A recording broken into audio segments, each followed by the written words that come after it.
Hi everyone, welcome back to our channel Esquire Maths Academy. So ఈరోజు మనం ఈ వీడియోలో ఎంసెట్ కౌన్సిలింగ్ వెళ్ళే విద్యార్థుల కోసం చాలా ఉపయోగపడే వీడియో అనేది. స్టెప్ బై స్టెప్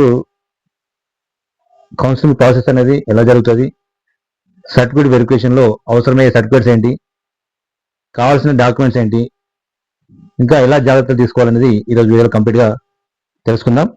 సో ఎవరైనా మొదటిసారి చూస్తున్నట్లయితే please like, share and subscribe to our channel Esquire Maths Academy. Okay, so year first of all లో ఫస్ట్ మనకి ఏం చేస్తారంటే సర్టిఫికేట్ వెరిఫికేషన్ ఉంటుంది. అంటే ఫస్ట్ ప్రాసెస్ ఏంటంటే సర్టిఫికేట్ వెరిఫికేషన్ ఉంటుంది, తర్వాత వెబ్ ఆప్షన్స్ పెట్టుకోవడం ఉంటుంది, తర్వాత కాలేజ్ అలాట్మెంట్ అనేది కాలేజీలో సీట్ అలాట్మెంట్ అనేది జరుగుతుంది. ఈ 3 steps లో మనకు కౌన్సిలింగ్ ప్రాసెస్ మొత్తం జరుగుతుంది. సో కాబట్టి ఫస్ట్ మనకు సర్టిఫికేట్ వెరిఫికేషన్, కాబట్టి సర్టిఫికేట్ వెరిఫికేషన్ వెళ్ళే కంటే ముందు ఏ సర్టిఫికేట్స్ మనకు అవసరం, ఏ డాక్యుమెంట్స్ మనకు అవసరమో ఈరోజు వీడియోలో కంప్లీట్గా తెలుసుకుందాం. ఇక ముందు వచ్చే వీడియోస్లో కంప్లీట్ కౌన్సిలింగ్, తర్వాత కాలేజ్ అలాట్మెంట్స్, ఏ కాలేజెస్ ఏ ర్యాంక్ వస్తాయి, టాప్ 10 కాలేజ్ ఏంటి, అవన్నీ కూడా రాబోయే వీడియోస్లో కంప్లీట్గా సమాచారాన్ని ఇచ్చే ప్రయత్నం చేస్తాను. సో కాబట్టి please like, share and subscribe to our channel Esquire Maths Academy. Okay, వీడియోకి వెళ్ళిపోతే ఫస్ట్ మనకి సర్టిఫికేట్ వెరిఫికేషన్ అనే ప్రాసెస్లో ఫస్ట్ మనం తీసుకోవాల్సింది ఏంటంటే ప్రాసెస్ మాండేటరీ డాక్యుమెంట్స్ ఏంటంటే certificate verification, web options, college allotment. So ఇది ప్రాసెస్ ఫస్ట్ ప్లేస్లో ఇది ఉంటుంది, సర్టిఫికేట్ వెరిఫికేషన్ ఉంటుంది. సర్టిఫికేట్ వెరిఫికేషన్ ఎక్కడ జరుగుతుందంటే మీ డిస్ట్రిక్ట్ అలాట్మెంట్ మనకు స్లాట్ బుక్ వేసుకుని ఉంటుంది, ఆ స్లాట్ బుక్ వేసుకున్న తర్వాత సర్టిఫికేట్ వెరిఫికేషన్ జరుగుతుంది. అంటే near by me near by డిస్ట్రిక్ట్లోనే మనకు స్లాట్ అలాట్మెంట్స్ అనేది జరుగుతుంది. సో దాని గురించి మరొక వీడియో అనేది ఉంటుందమ్మా. సో దానికన్నా ముందు ఇక్కడ సర్టిఫికేట్ గురించి కాబట్టి ఓన్లీ సర్టిఫికేట్ ఏమేమి అవసరం, సర్టిఫికేట్స్ ఏమేమి డాక్యుమెంట్స్ అవసరం అనేది చెప్తున్నా కాబట్టి దాని వరకే పరిమితం చేస్తున్నా. ఎందుకంటే ఇక ముందు వచ్చే వీడియోస్లో కంప్లీట్ ఎలా జరుగుతుంది అనేది కూడా చెప్తారమ్మా. ఓకే, సో ఫస్ట్ మనకి టీజీ వెబ్సైట్ హాల్ టికెట్ అవసరము.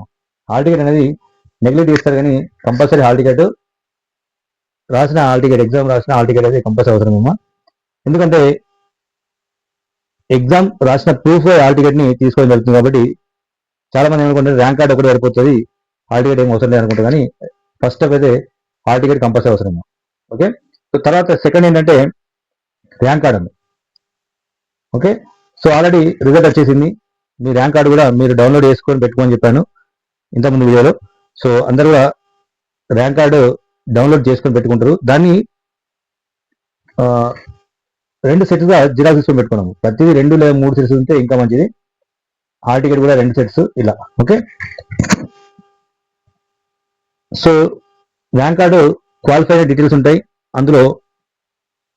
ఇది అఫీషియల్ వెబ్సైట్ నుంచి డౌన్లోడ్ చేసుకున్న హాల్ టికెట్ అంటే మన ర్యాంక్ కార్డ్ని తీసుకోవడం ఇంకా మంచిదమ్మా. సో ఎందుకంటే మరి దానిలో కౌన్సిలింగ్ అటెండ్ కావడానికి అవకాశమైన అంటే ఇన్స్ట్రక్షన్స్ అనేది అందులో ఉంటాయి కాబట్టి. ఓకే, సో తర్వాత థర్డ్ డాక్యుమెంట్ వచ్చేసి ఎస్ఎస్సి మెమోనమ్మా.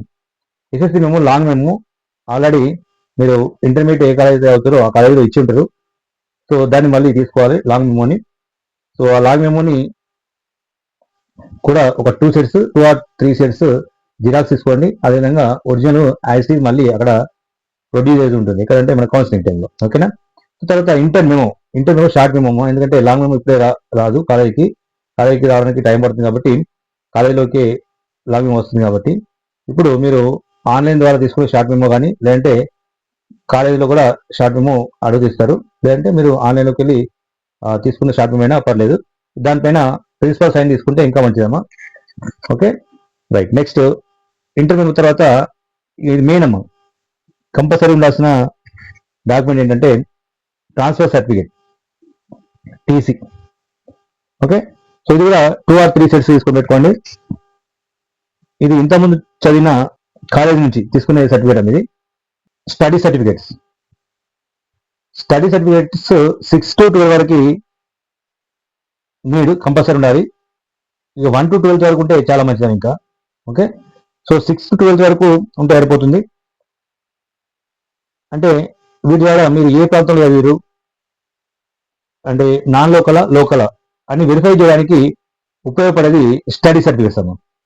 కాబట్టి ఈ 6th to 12th వరకు మీరు ఏపీలో చదివిరా లేదంటే టీఎస్లో చదివిరా, ఏపీలో ఉన్న వాళ్ళు టీఎస్లో చదువుతారు, టీఎస్లో ఉన్న వాళ్ళు కొంతమంది వేరే అదర్ సిబిఎస్ఈ కోసం వేరే వెళ్ళి కూడా చదివి ఉంటారు. కాబట్టి ఎక్కడ అయ్యారని ఉపయోగపడేది చెప్పేది ఈ స్టడీ సర్టిఫికేట్స్. కాబట్టి 6th to 12th వరకు నాన్ లోకల్ కింద చదివిరా లేదంటే లోకల్ కింద చదివిరా అని చెప్పేది స్టడీ సర్టిఫికేట్స్ అనేది. ఓకేనా, రైట్. నెక్స్ట్ ఎందుకంటే లోకల్ వాళ్ళు ఒకవేళ వాళ్ళకి లోకల్కి 10,000 వచ్చి నాన్ లోకల్కి 5,000 వచ్చినా రెండు ఈక్వల్ అయ్యే అవకాశం ఉంటే కొన్ని సందర్భాలు 10,000 వచ్చిన వాళ్ళకి మంచి సీట్ వచ్చే అవకాశం ఉంటుంది. అంటే local category non local category అంత ఇంపార్టెన్స్ చూస్తుంది. ఓకే, సో నెక్స్ట్ కేటగిరీ వైజ్గా రిజర్వేషన్స్ ఏంటి అంటే ఎస్టీ కానీ ఫిజికల్ హ్యాండిక్యాప్డ్ కానీ ఎన్సీసీ కానీ ఇవి స్పోర్ట్స్ కానీ, సో ఏ సర్టిఫికేట్ ఉన్నా కానీ ఆ సర్టిఫికేట్ని అయితే మీకు ఇంతకుముందు తీసుకొని పెట్టుకోకపోతే ఇప్పుడైనా తీసుకొని పెట్టుకున్నామా, ఇవి కంపల్సరీ. వీటి వల్ల మీరు మీకు వచ్చిన ర్యాంక్ కంటే ముందుకు కూడా వెళ్ళొచ్చు. మీకు వచ్చిన ర్యాంక్ కొంత వెనక్కి వచ్చినా కానీ మంచి కాలేజ్ సీటు రావడానికి ఉపయోగపడే రిజర్వేషన్స్ అమ్మ ఇవన్నీ. ఓకేనా, కేటగిరీ వైజ్గా ఎస్టీ అయినా లేదంటే ఎస్సీ అయినా, ఎస్సీలో కూడా SC1 అని, SC2 అని, SC3 అని ఉంటాయేమో. సో వీటిని బేస్ చేసుకుని కూడా మంచి కాలేజ్ కూడా వచ్చే అవకాశం ఉంటుంది. కాబట్టి వీటికి సంబంధించిన సర్టిఫికేట్స్ అన్ని కూడా తీసుకొని పెట్టుకోండి. Okay, so next Aadhaar card update. Aadhaar card update అనేది మాత్రమే తీసుకున్నామా. ఒకవేళ అప్డేట్ కాకపోతే ఈ మధ్య రీసెంట్గా అప్డేట్ అయినా పర్లేదు కానీ అప్డేట్ చేసుకోండి. ఓకే, అప్డేట్ అయిన ఆధార్ కార్డ్ అయితే చాలా ఇంపార్టెంట్ ఇక్కడ. ఎందుకంటే ఆధార్ కార్డ్ డీటెయిల్స్ కూడా మళ్ళీ 10th క్లాస్ ఉన్న డీటెయిల్స్, ఆధార్ కార్డ్ డీటెయిల్స్ రెండు సేమ్ ఉంటేనే మీకు సీటులో ఎలాంటి ఇబ్బందులు కలగకుండా ఉంటుందమ్మా. కాబట్టి ఈ రెండు సేమ్ ఉన్నాయా లేవో చూసుకోండి. ఈ రెండు సేమ్ ఉంటేనే మీకు ఎలాంటి ఇబ్బంది పెట్టకుండా సీటు అలాట్ చేస్తారు, లేదంటే చాలా ఇబ్బందులు ఎదుర్కోవాల్సి వస్తుంది. ఓకే, నెక్స్ట్ ఇంకోటి అంటే ఫిక్స్డ్ మొబైల్ నెంబర్ అమ్మా. ఏదైనా మొబైల్ నెంబరు ఇక్కడ నుంచి మీరు తీసుకునే నెంబర్ మీ నెంబర్ అయినా పర్లేదు, లేదా మీ పేరెంట్ నెంబర్ అయినా పర్లేదు, అది ఇచ్చిందంటే 4 years వరకు మార్చే అవకాశం ఉండమ్మా. 4 years వరకు మీ ఫీజు రియంబర్స్మెంట్ కానీ లేదంటే మీకు వచ్చే కాలేజ్ సీట్, ఇప్పుడు కాలేజ్ సీట్ అలాట్మెంట్ స్టార్ట్ అయితే మీ ఫీజు రియంబర్స్మెంట్ 4 years వరకు వచ్చే వరకు ఈ ఓటీపీలు అన్ని కూడా ఈ మొబైల్ నెంబర్కే వస్తాయి. మీరు మధ్యలో ఈ నెంబర్ని చేంజ్ చేస్తే మీ ఫీజు రియంబర్స్మెంట్ ఓటీపీలు కానీ ఇవన్నీ కూడా డిస్టర్బ్ అయ్యే అవకాశం ఉంది. కాబట్టి ఫిక్స్డ్ మొబైల్ నెంబర్ అని చెప్తుంటే మొబైల్ నెంబర్ని ఎలాంటి పరిస్థితుల్లో కూడా మార్చేయడానికి అవకాశం లేని నెంబర్ని ఇవ్వాలి ఉంటుంది. అది కూడా యాక్టివ్లో ఉన్న నెంబర్తో మాత్రమే ఇవ్వాల్సి ఉంటుంది. ఎందుకంటే లేకపోతే నష్టపోయే అవకాశం మీరే ఎక్కువ ఉంటుంది కాబట్టి, ఓటీపీ వచ్చే అవకాశం ఉంది. కాబట్టి ఇది మాత్రం కంపల్సరీ కేర్ఫుల్గా చూసుకోండి. తర్వాత ఈమెయిల్ ఐడి, ఇది కూడా మీ 4 years వరకు మార్చకుండా ఉండేలా ఈమెయిల్ ఐడిని తీసుకొని దాని యొక్క పాస్వర్డ్ని జాగ్రత్తగా గుర్తుంచుకొని ఈమెయిల్ ఐడిని క్రియేట్ చేసి పెట్టుకున్నాము.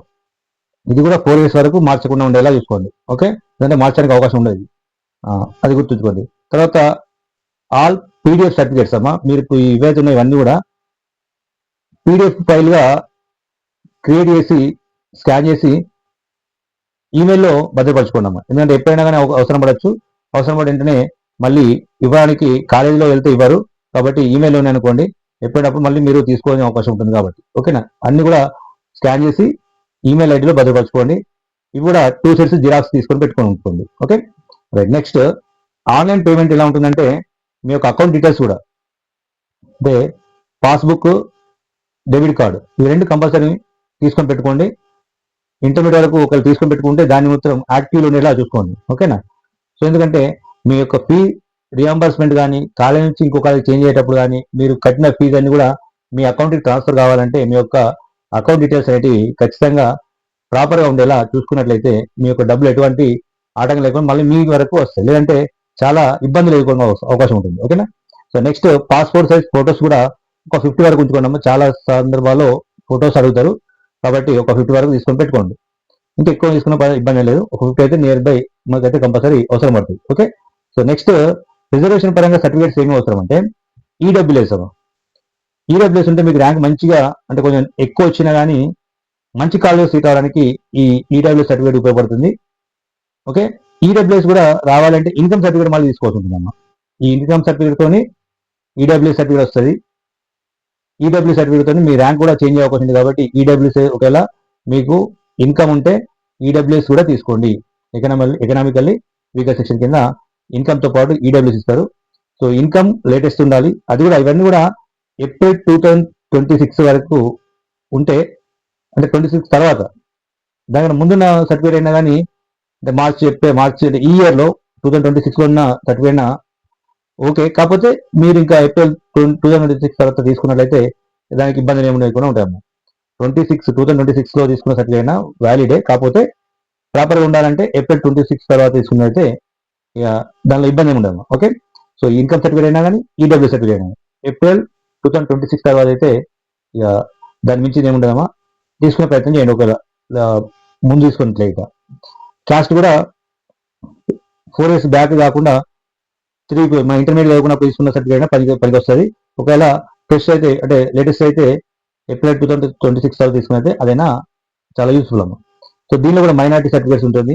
అదేవిధంగా అది కూడా లేటెస్ట్ SC1, SC2, SC3 ఇంతకు చెప్పినట్టు ఇవన్నీ కూడా సర్టిఫికేట్లో కరెక్ట్ ఉన్నాయా లేవా డీటెయిల్స్ అన్ని కూడా ప్రాపర్గా చెక్ చేసుకొని కౌన్సిలింగ్కి అటెండ్ కండి. ఇవన్నీ కూడా ప్రతి ఒక్క సర్టిఫికేట్ కూడా 2 సెట్స్ తీసుకొని పెట్టుకున్నామా.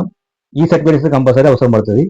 ఈ ఇంతకు మించి అయితే సర్టిఫికేట్స్ ఏం అవసరం పడే, ఇవైతే కంపల్సరీ అవసరం, ప్రతి ఒక్కరికి కూడా అవసరం ఉన్న సర్టిఫికేట్స్ అమ్మా. ఈవెన్ 10,000 వచ్చిన వాళ్ళకి వచ్చినా అంతే, 1 lakh వచ్చిన వాళ్ళకి కూడా ఈ డాక్యుమెంట్స్ అయితే కంపల్సరీ నీడెడ్ అమ్మా. ఓకేనా. సో మీకు మెయిన్ పాయింట్స్ మళ్ళీ ఒకసారి చెప్పే ప్రయత్నం చేస్తాను. ఆ పాయింట్స్ ఏంటంటే మెయిన్ పాయింట్స్, ఫస్ట్ మీరు క్యాస్ట్ సర్టిఫికేట్ అనేది ఫ్రెష్ అంటే లేటెస్ట్ తీసుకోండి. క్యాస్ట్, ఇన్కమ్, తర్వాత ఈడబ్ల్యూఎస్ ఇవన్నీ లేటెస్ట్ అంటే ఏప్రిల్ 2026 తర్వాత. ఓకే. క్యాస్ట్ కూడా కొంత టైం ఉంటుంది. ఏంటంటే 2-3 years మనకి ఇంటర్మీడియట్లో తీసుకున్న సర్టిఫికేట్ అయితే అదైనా పర్లేదు, కాస్ట్ మాత్రం. ఇన్కమ్ మాత్రం ఏప్రిల్ 2026 తర్వాత తీసుకునే ప్రయత్నం చేయండి. ఓకే. ఇంకా SC1, SC2 అలాంటి కానీ ST రిజర్వేషన్ సర్టిఫికేట్స్ కానీ అవి మాత్రం కంపల్సరీ అమ్మా. తర్వాత నెక్స్ట్ వచ్చే వీడియోస్లో ఇప్పుడు మీకు సర్టిఫికేట్ వెరిఫికేషన్ ఎక్కడ జరుగుతుంది, ఎలా జరుగుతుంది, వెబ్ ఆప్షన్స్ ఎలా ఇచ్చుకోవాలి అనేది నెక్స్ట్ వచ్చే వీడియోస్లో చెప్పే ప్రయత్నం చేస్తానమ్మా. సో నేను అప్లోడ్ చేసిన వెంటనే మీకు నోటిఫికేషన్ రూపంలో రావాలంటే compulsory like, share and subscribe to our channel A Square Maths Academy. Okay.